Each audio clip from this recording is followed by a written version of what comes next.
Hey guys, tonight we dive beneath the waves to explore sacred places that once touched the sky, but now rest in eternal silence on the ocean floor.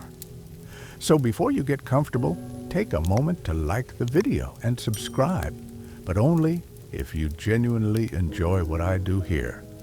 And let me know in the comments where you're tuning in from and what time it is for you. It's always fascinating to see who's joining us from around the world. Now dim the lights, maybe turn on a fan for that soft background hum. And let's ease into tonight's journey together. You stand at the edge of a marble terrace, your sandaled feet gripping stone still warm from the afternoon sun. The temple behind you rises in perfect columns, each one carved with the precision that only devotion and centuries of craftsmanship can achieve. Priests move between the shadows, their white robes rustling like whispered prayers. The air smells of incense and salt, though the sea seems distant from here. You breathe deeply, unaware that this breath carries the scent of eternity's last moment. Below you, the harbor glitters like scattered coins. Ships bob gently at anchor, their sails furled, their crews preparing for evening meals. Children splash in the shallows, their laughter echoing off the stone walls that have stood here longer than memory. The city sprawls behind you, a maze of markets and homes, of workshops where artisans hammer gold into offerings for the gods. This is not just any temple. This is a place where mortals believed they could touch the divine, where the boundary between earth and heaven grew thin as morning mist. The statues gaze sereneward with eyes that have watched 1,000 sunsets paint the sky in shades of amber and rose. You trace your finger along the carved marble, feeling the smooth surface that human hands polished to mirror like perfection. But tonight, you will witness something that transforms sacred stone into legend. Tonight, the sea will claim what was never meant to be claimed. The first tremor comes as you kneel before the altar, not violent, just a gentle shifting, like the earth itself is adjusting its position. The priest beside you pauses, his bronze cup halfway to his lips. Oil lamps flicker, though no wind stirs the air. You feel it in your bones before your mind understands that deep rumble that speaks of forces beyond human comprehension. Archaeological evidence from around the Mediterranean tells us that many coastal temples faced this exact moment.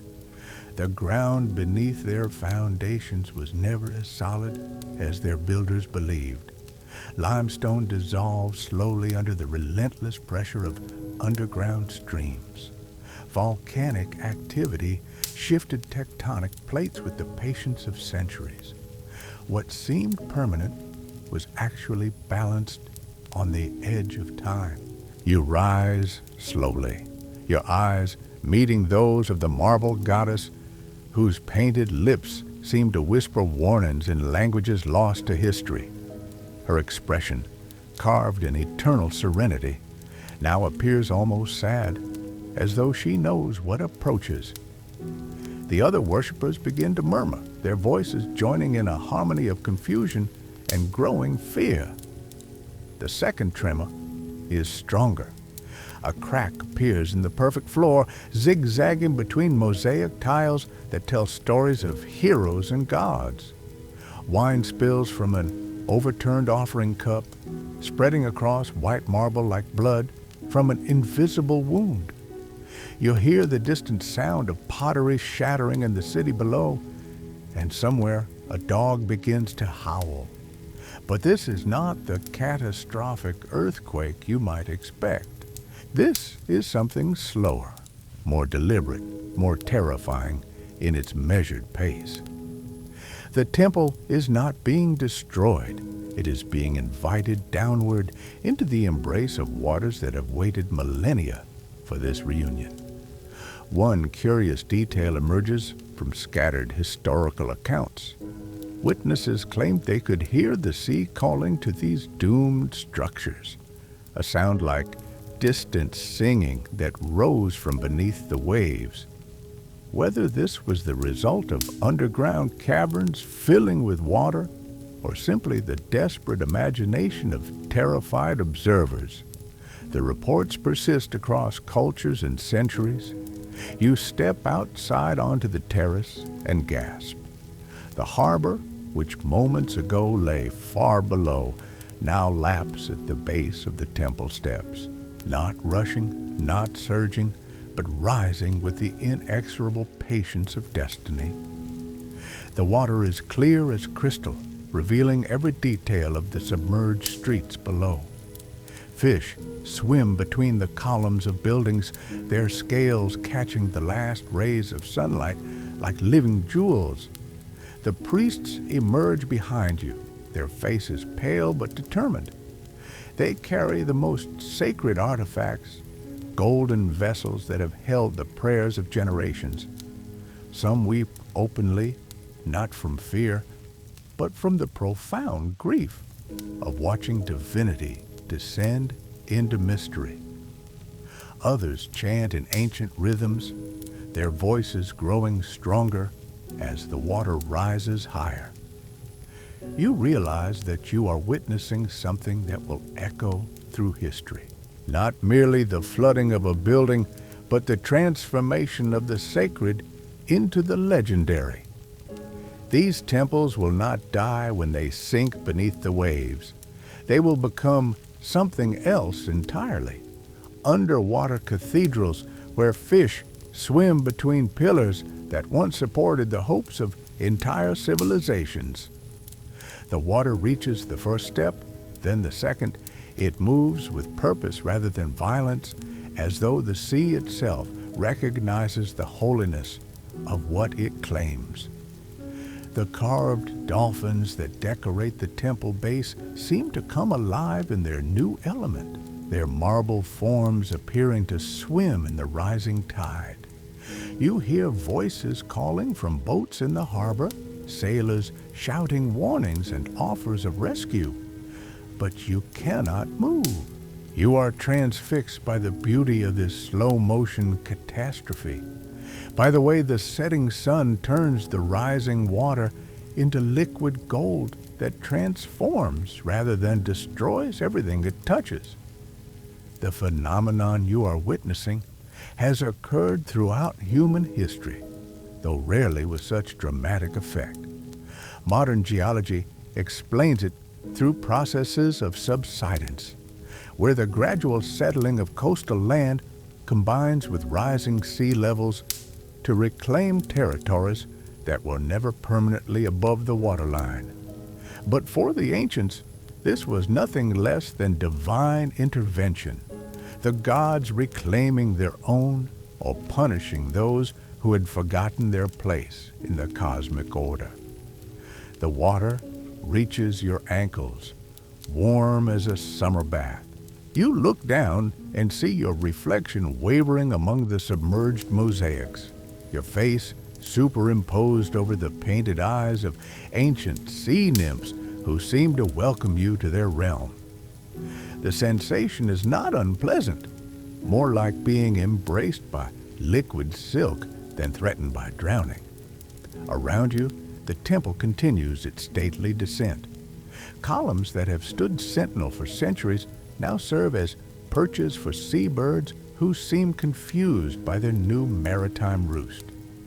The great bronze doors, which once opened only for the most sacred ceremonies, now frame an entrance to an underwater world where the laws of Earth no longer apply.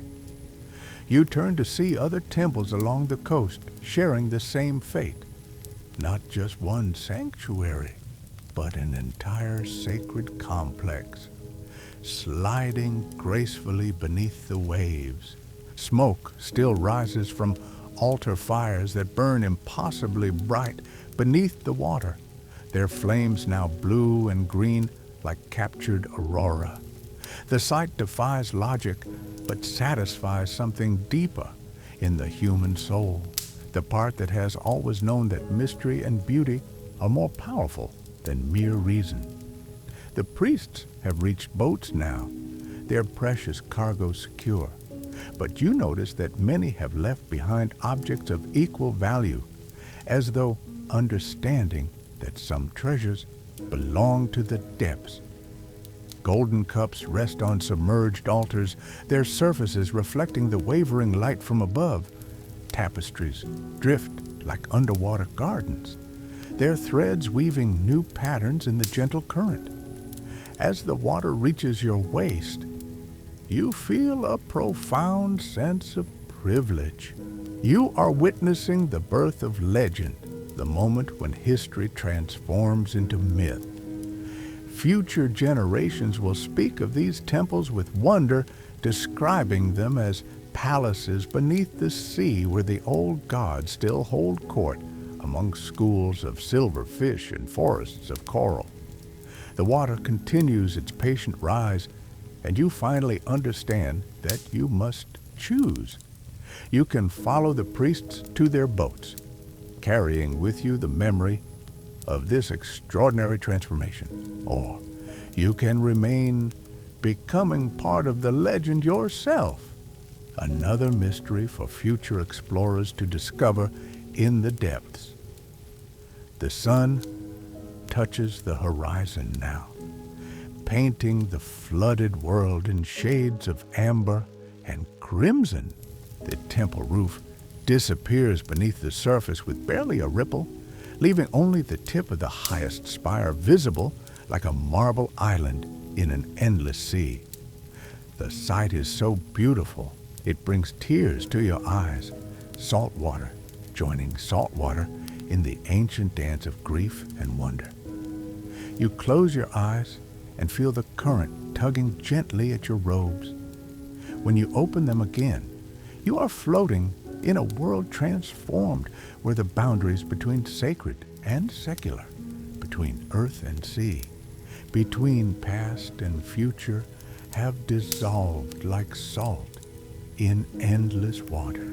And in that dissolution, you discover something that will haunt you forever, the knowledge that some beauty can only exist in the space between one world and another, in the moment when the eternal meets the temporal, and both are changed. The temples that sank into the sea were not lost. They were translated into a language that only the depths could speak, becoming shrines for a different kind of worship, places where the faithful could commune with mysteries that surface dwellers would never understand. You drift deeper now, your mortal form somehow sustained by waters that obey different laws than those above. The pressure should crush you, yet instead it cradles you like a mother's embrace. Schools of fish part before you as you descend, their movements reverent, as though they too understand the sanctity of this drowned realm. The temple complex spreads before you in impossible grandeur. What appeared to be a simple collapse from above reveals itself as architectural transformation. Corridors that once echoed with footsteps now channel currents that carry whispered prayers in languages you've never heard but somehow understand.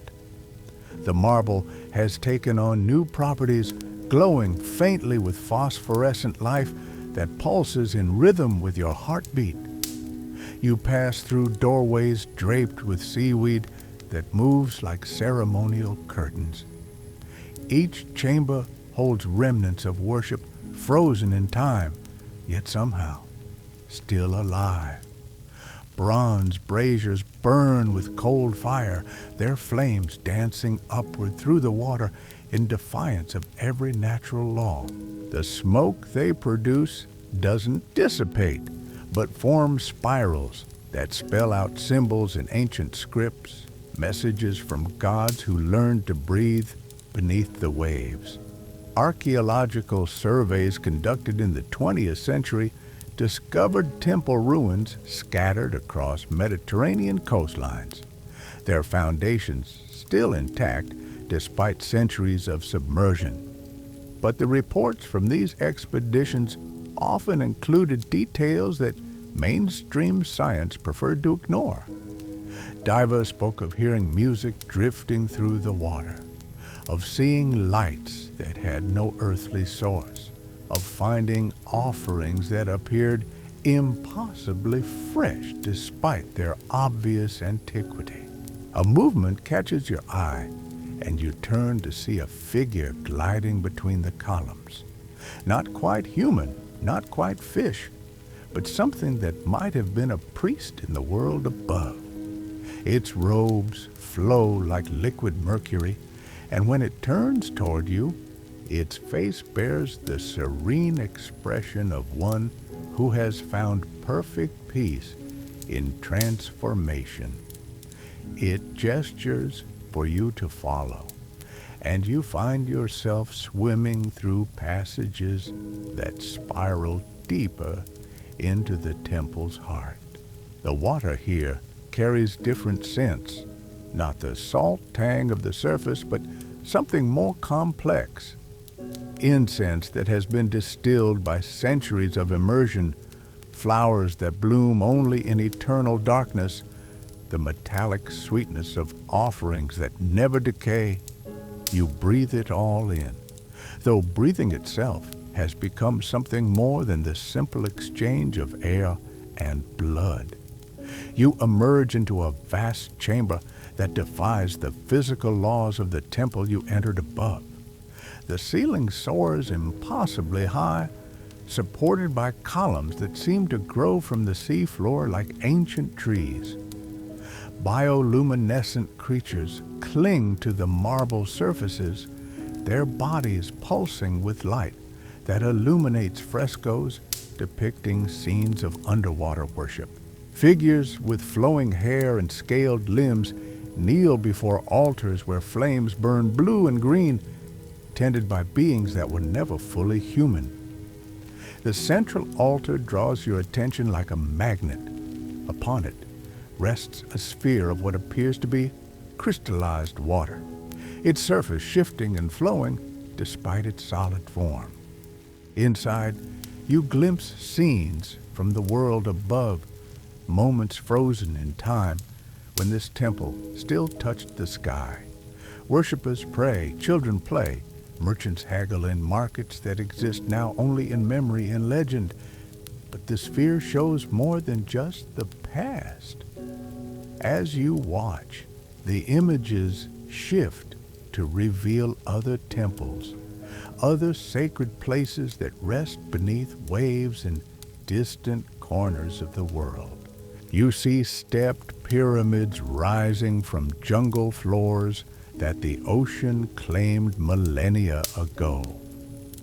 Stone circles that once marked sacred groves now serve as gathering places for creatures that sing in harmonies that predate human music. Every culture that ever built temples near the water's edge has contributed to this underwater constellation of the sacred. One particularly haunting vision shows a temple complex in what must have been the Far East. Its pagoda roofs, now crowned with coral gardens where fish dance in patterns that mirror the sacred geometries carved into the stone below. Monks in flowing robes tend gardens of sea anemones, their movement slow and meditative as they perform rituals that blend ancient tradition with oceanic adaptation. The priest figure that guided you here approaches the altar and places its hands upon the crystalline sphere. Immediately, the water around you fills with vibrations that you feel rather than hear, a deep resonance that speaks directly to your bones. You understand, without words, that these sunken temples are not isolated monuments to loss, but part of a vast network, nodes in a spiritual geography that spans the globe's hidden depths. Each temple that sank became a seed, sprouting new forms of worship adapted to their aquatic environment. The faithful who chose transformation over escape became the guardians of these sacred spaces, their forms gradually adapting to their new realm while their devotion remained unchanged. They learned to read currents like scripture, to interpret the movements of sea life as divine messages, to find in the eternal darkness a different kind of illumination. You drift closer to examine the frescoes that line the chamber walls. Unlike the static paintings of surface temples, these images move and shift, telling stories that change each time you look at them. A scene of surface dwellers making offerings transforms into the same figures, now with gills and webbed fingers, placing gifts of pearl and coral upon submerged altars. The continuity of faith across the boundary between worlds becomes visible in these shifting narratives. The water itself seems to carry memory here. When you run your fingers along the carved walls, you feel echoes of every hand that ever touched these stones, every prayer that was ever whispered in these chambers. The marble has become a repository of devotion, storing centuries of worship like a vast library written in the language of touch and intention. In one alcove, you discover something that makes you pause in wonder. A garden of sea flowers that bloom only in the deepest darkness, their petals composed of what appears to be crystallized moonlight. They sway in currents that follow no earthly pattern, their movement creating a silent music that harmonizes with the temple's resonant frequencies. You realize that these blooms are not natural formations, but manifestations of pure devotion. Prayers made visible through some alchemy that only the depths understand. The priest figure beckons you toward another passage, one that leads deeper still into the temple's mysteries. As you follow, you notice that other figures have joined your procession. Some appear human, others distinctly marine, but all move with the same reverent purpose. They are pilgrims, you realize, drawn from across the ocean's breadth to visit this underwater shrine, to participate in ceremonies that have evolved far beyond their terrestrial origins.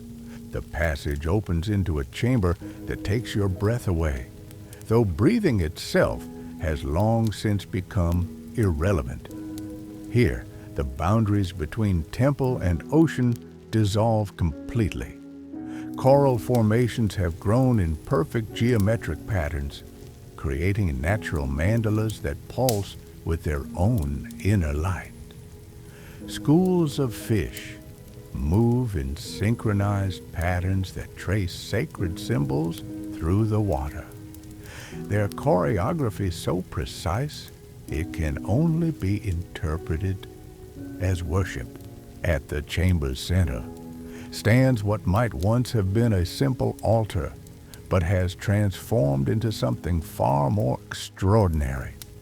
Living coral has grown around the original stone, creating a structure that breathes and pulses with oceanic life.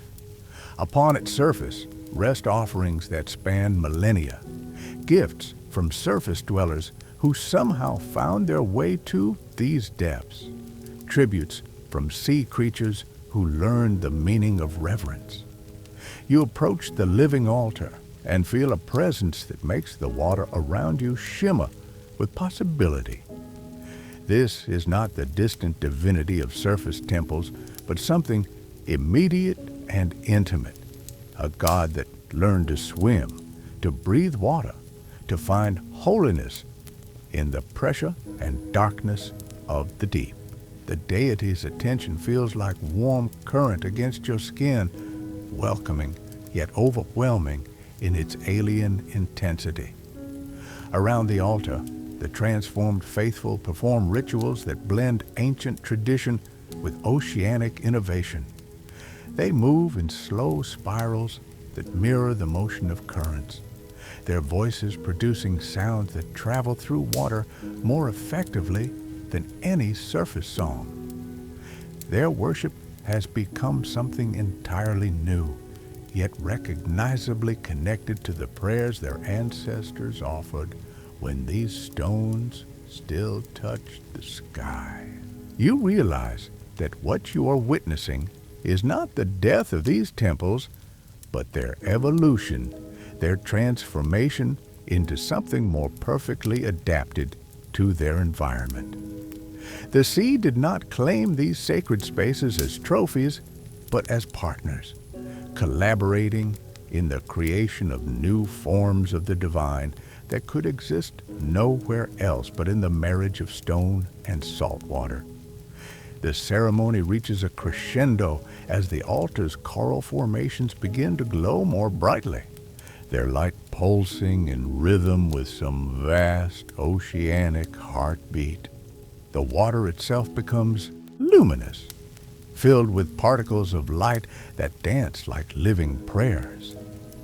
You feel yourself becoming part of this underwater congregation, your own essence beginning to merge with the currents that carry devotion through these drowned halls. And in that moment of dissolution, you understand the true purpose of these sunken temples. They are not monuments to loss, but gateways to transformation, places where the faithful can discover new ways of being sacred, new methods of touching the divine that the surface world never imagined possible. The living altar pulses with renewed intensity, and you feel the temple's ancient consciousness stirring around you. This awareness is not malevolent, but profoundly alien, a form of divine attention that has adapted to millennia of oceanic existence. The coral formations that crown the altar begin to sing, their voices creating harmonics that resonate through your bones, through the water, through the very foundations of this drowned sanctuary. You drift backward as other figures approach the altar, their movements fluid and purposeful. Some carry offerings that defy classification, objects that appear to be carved from crystallized current, vessels that hold what might be distilled starlight filtered through fathoms of water. They place these gifts with the same reverence their ancestors once showed, but their gestures have evolved, adapted to the resistance and embrace of their aquatic environment. The ceremony you witness unfolds in layers of meaning that surface religions never achieved. Each movement creates currents that carry prayers to distant chambers. Each sound produces vibrations that awaken sleeping sections of the temple complex. The worship has become architectural, transforming the entire structure into a vast instrument played by the devotion of its inhabitants. Beyond the central chamber, passages branch into networks that extend far beyond what the original temple ever contained. You follow one such corridor, drawn by a phosphorescent glow that emanates from somewhere deep within the complex. The walls here bear inscriptions that shift and flow like living text, scripts that record not just words, but the emotional resonance behind them, the devotional intensity that gave them birth. The passage opens into a library unlike any surface collection could ever achieve.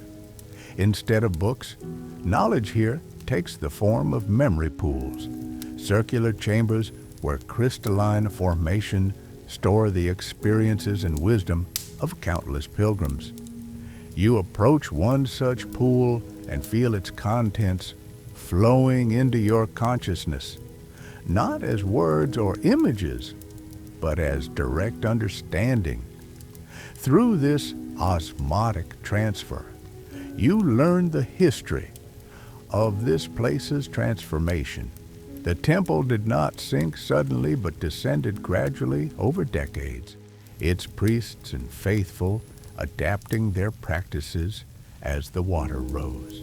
They discovered that their gods did not abandon them, but followed them into the depths, evolving alongside their worshippers into forms that could thrive in liquid darkness. The knowledge flows faster now, showing you glimpses of other sacred sites across the ocean floor. You see vast cathedral complexes where whale song serves as hymns, their haunting melodies carrying prayers across entire ocean basins. You witness stone circles where tidal forces have been harnessed to create perpetual motion prayers, wheels of worship that turn with the rhythm of the moon's pull. In deeper trenches, you discover temples carved from the bones of ancient sea creatures, their calcium architecture hosting ceremonies that honor both death and transformation. The faithful there have learned to read the patterns of deep-sea creatures like scripture, finding divine messages in the bioluminescent displays of jellies and the migration routes of creatures that never see sunlight. One memory pool reveals a particularly haunting sight, a temple complex built around hydrothermal vents where the earth's blood meets the ocean's embrace. Here, the priests tend fires that burn without consuming, flames that thrive on the chemical marriage of water and stone. Their rituals harness the planet's own breath, channeling geothermal energy into forms of worship that make the earth itself a participant in divine communion.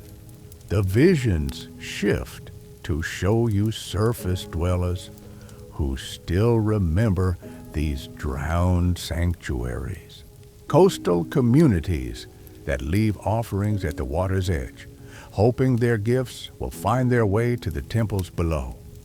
Fishermen who speak of hearing bells beneath their boats, the phantom chimes of submerged ceremonial instruments still calling the faithful to worship. Divers who return from deep expeditions with stories their colleagues dismiss as nitrogen narcosis, tales of lights and music and presences that welcome rather than threaten. You realize that the boundary between the surface and deep water religions is more permeable than either side acknowledges. Dreams carry messages upward from the depths, while grief and longing sink downward to nourish the coral gardens that bloom around drowned altars. The exchange is constant, subtle, transformative for both realms. The memory pool releases you gently, leaving you floating in water that seems somehow more substantial than before, as though it has been thickened by the weight of accumulated knowledge. You continue through passages that branch and merge like the tributaries of an underwater river system, each path leading to different aspects of this vast sacred complex. In one chamber, you discover what appears to be a nursery for young sea creatures, but closer observation reveals something more profound. The fish and marine life here move in patterns that mirror the ritual dances you witnessed earlier. They are being taught, you realize, trained in the choreography of worship by priests whose forms have adapted so completely to their aquatic environment that the line between human and marine has dissolved entirely. The teaching takes place through example rather than instruction. Young fish follow their guides through complex patterns that trace sacred geometries through the water, learning to participate in ceremonies that will ensure the continuation of this underwater faith. Schools move in spirals that mirror galaxy formations, their collective motion creating prayers written in living silver across the temple's blue darkness. Another passage leads to workshops where artisans craft objects that could exist nowhere but in the depths. They work with materials unknown to surface dwellers, weaving currents into solid form, forging tools from crystallized pressure, creating vessels that hold not water, but the essence of specific depths, each one containing the spiritual properties of its oceanic layer. You watch a craftsman whose fingers have evolved into something more suited for underwater manipulation, creating what appears to be a sculpture of flowing water that maintains its form despite the surrounding medium. The piece pulses with its own inner current, a perpetual motion prayer that will continue its worship long after its creator has moved on to other projects. The workshops connect to chambers where these sacred objects are tested and blessed before being distributed throughout the oceanic temple network.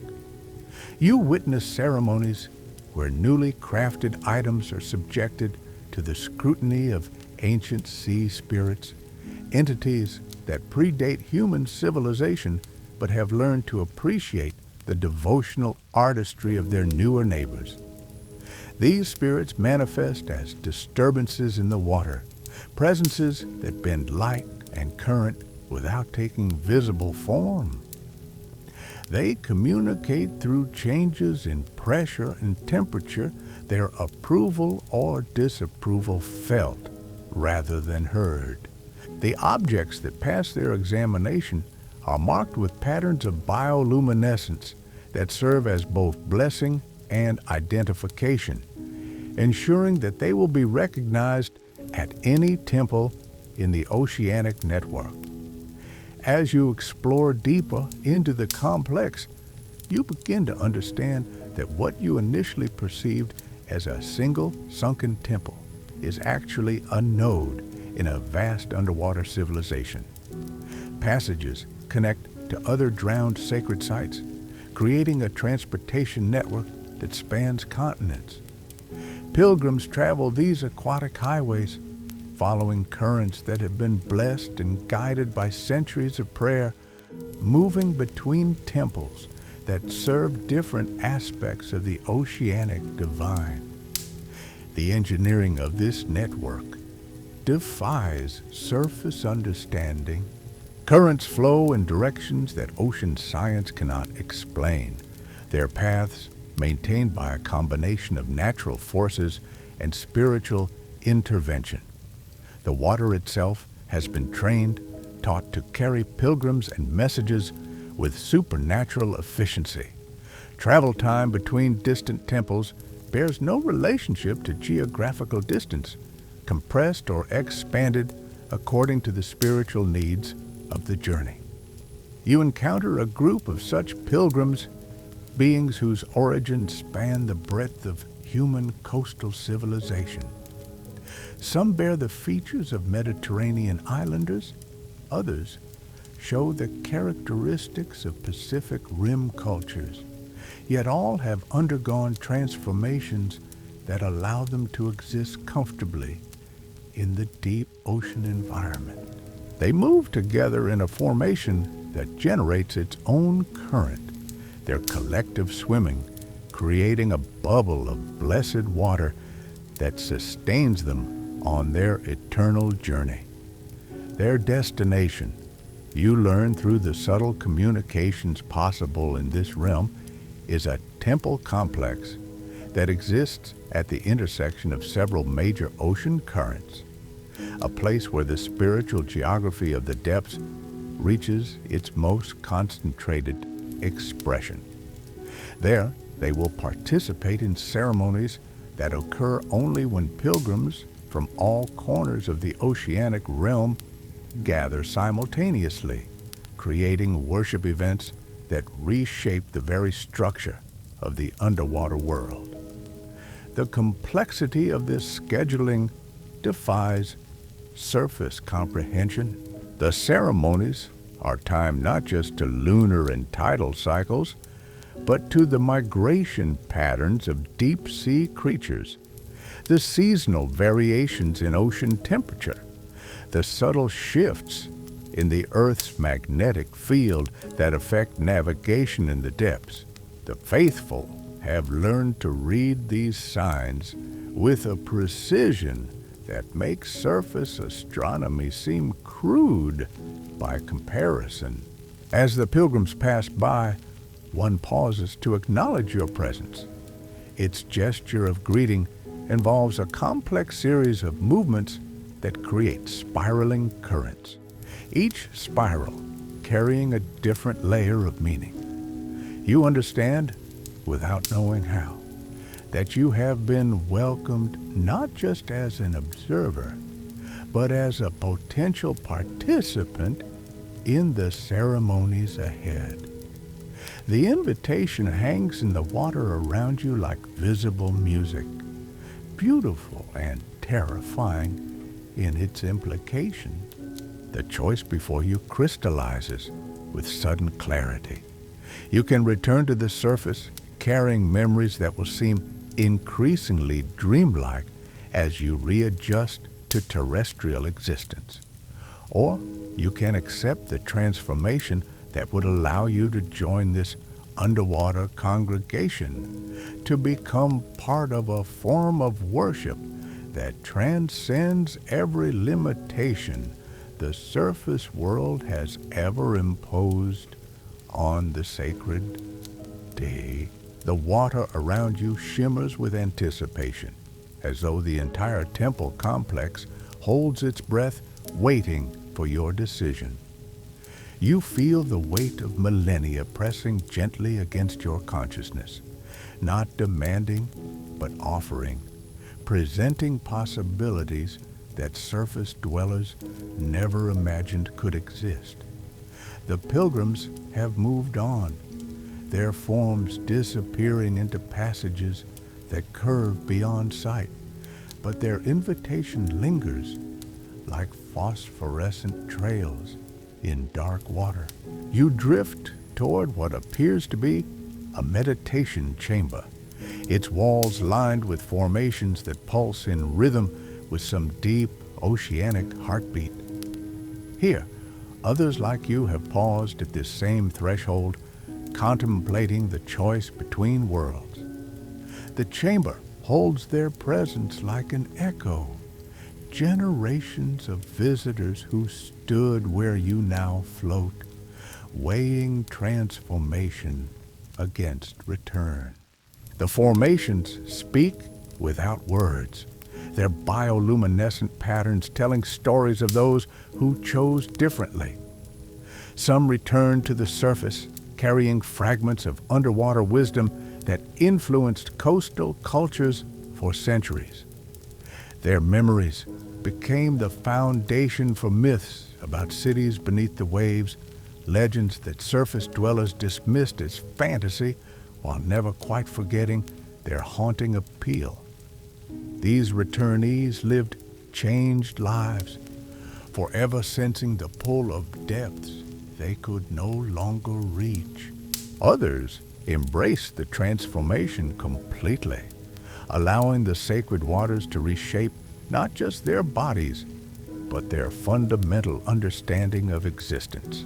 Their stories unfold in patterns of light that dance across the chamber walls, chronicles of discovery that surface language lacks the complexity to describe. They learn to perceive currents as emotional states, to read the dreams of sleeping whales, to participate in conversations between tectonic plates that span geological ages. A third path reveals itself as you study the luminous narratives, one you had not previously considered. Some visitors chose partial transformation, becoming bridges between the worlds above and below. They retained enough of their surface nature to return periodically to land, while developing sufficient oceanic adaptation to serve as ambassadors between realms. These intermediaries carry messages between surface temples and their drowned cousins, ensuring that the network of sacred sites remains connected across the boundary of air and water. The chamber's formations pulse more intensely, and you realize they are responding to your contemplation, offering guidance without imposing direction. Each possibility they present comes with its own unique resonance, allowing you to feel rather than simply understand what each choice would entail. The sensation is overwhelming, like trying to drink an entire ocean of possibility through a single breath. Through the chamber's transparent walls, you observe the daily rhythms of this underwater realm continuing around your moment of decision. Priests tend gardens of sea anemones, whose movements create complex prayer patterns. Schools of fish perform choreographed ceremonies that honor the changing tides. Coral formations grow in mathematical spirals that serve as three-dimensional scripture, their calcium inscriptions recording the accumulated wisdom of centuries. The beauty is hypnotic, but it carries an alien quality that reminds you constantly of how far you have traveled from familiar shores. This is not simply a world transplanted beneath the waves, but something entirely new, a form of existence that has evolved in response to pressures and possibilities that surface life never encounters. The gods worshipped here have themselves transformed, becoming entities that breathe liquid and think in currents, whose thoughts move at the speed of deep-sea migrations rather than human urgency. You notice movement in the passages beyond the meditation chamber, figures approaching with the deliberate pace characteristic of deep water dwellers. They carry what appear to be ceremonial objects, though their forms defy surface categorization. Vessels that contain captured whirlpools, instruments that produce music by manipulating water density, banners woven from kelp fibers that display different symbols depending on the angle of viewing. The approaching procession indicates that another ceremony is beginning, one of the countless rituals that maintain the spiritual ecosystem of these drowned temples. You realize that your presence here, at this moment of decision, has synchronized with something larger than coincidence. The timing suggests that your choice, whatever it may be, will somehow participate in or influence the ceremony about to unfold. The procession enters the chamber, and you find yourself surrounded by beings whose transformations represent every stage of adaptation to oceanic existence. Some appear almost human, their changes subtle enough that they might pass unnoticed in surface waters. Others have embraced modification so complete that their original terrestrial nature can only be guessed at through the intelligence that shines in their distinctly non-human eyes. They arrange themselves in a pattern that creates currents flowing toward the chamber's center, where a formation you had not previously noticed begins to glow with increasing intensity. The structure resembles a coral tree, but its branches pulse with their own inner light, and its roots extend deep into the temple's foundation, connecting this chamber to the vast network of sacred sites that spans the ocean floor. The ceremony that unfolds challenges every assumption you hold about the nature of worship. There are no spoken words, no familiar gestures, no recognizable symbols. Instead, the participants communicate through movements that sculpt the water itself, creating temporary architectures of current and pressure that convey meaning more complex than any surface language could express. You watch as one participant approaches the glowing coral tree and places what appears to be a memory against its trunk.